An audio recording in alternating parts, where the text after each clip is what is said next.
తలంటిన రేవంత్ మంత్రులు షాక్ అంటూ రాధాకృష్ణ ఒక ఆర్టికల్ రాసిండు. దీనికి సంబంధించి మనం ఒకసారి చదువుకోండి మీరే, అదంతా చదివేంత గంట పడుతుంది అది చదివి ఎక్స్ప్లెయిన్ చేయడానికి. రైట్, ఇక్కడ చూడొచ్చు మనం. మీరు మారరా, శాఖల మధ్య సమన్వయమే ఉండదా, మీరెలా పనిచేస్తున్నారో అర్థమవుతుందా? ఎవరంటున్నారు? మంత్రులను ఉద్దేశించి మన రాష్ట్ర ముఖ్యమంత్రి రేవంత్ రెడ్డి అంటున్నాడు, మీ శాఖల మధ్య సమన్వయం లేదు, ఒక్కరి శాఖలో ఒకరు ఏలు పెడుతున్నారు. దేవాదాయ శాఖ మంత్రిగా ఉన్నటువంటి కొండ సురేఖ శాఖలో రెవెన్యూ శాఖ మంత్రిగా ఉన్నటువంటి పొంగులేటి శ్రీనివాసరెడ్డి వచ్చి ఏలు పెట్టిండు.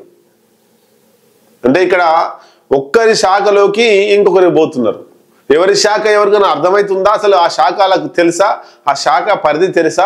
శాఖలో ఏం చేయాలి? శాఖ మంత్రిగా ఎట్లాంటి విధులు నిర్వర్తించాలి? ఎట్లాంటి పనులలో ఏలు పెట్టాలి? ఎట్లాంటి ఏం లేదు. నా శాఖ ఉంది, నా శాఖకు సంబంధించి దీంట్లో ఏమి కాంట్రాక్టులు పట్టొచ్చు, ఏ కాంట్రాక్టు ఎన్ని కోట్లు, ఆ ఎన్ని కోట్ల కాంట్రాక్టును నేను లేదా నా అనుకూలకు ఎట్లా దక్కించుకోవచ్చు అనేటువంటి అంశాల మీదనే మంత్రులు ఫోకస్ ఎక్కువగా చేసినట్టు మనకు కనబడతా ఉంది. నా కాన్స్టిట్యున్సీ పరిధిలో నా శాఖ పరిధిలో ఎన్ని వేల ఎకరాలు ఉన్నది, దాన్ని ఎట్లా కబ్జా చేసుకోవాలి, ఎట్లా బినామీలుగా మార్చాలి, ఇదే చూస్తున్నట్టు కనిపిస్తుంది మనకు. శాఖలలో మొత్తం మీద ఆధిపత్యం కోసం కూడా చూస్తున్నారు. నెంబర్ 2 రేవంత్ రెడ్డి తర్వాత నెంబర్ 2గా నేను ఉండాలని చెప్పేసి చాలా మంది మంత్రులు పోటీ పడుతున్నారు.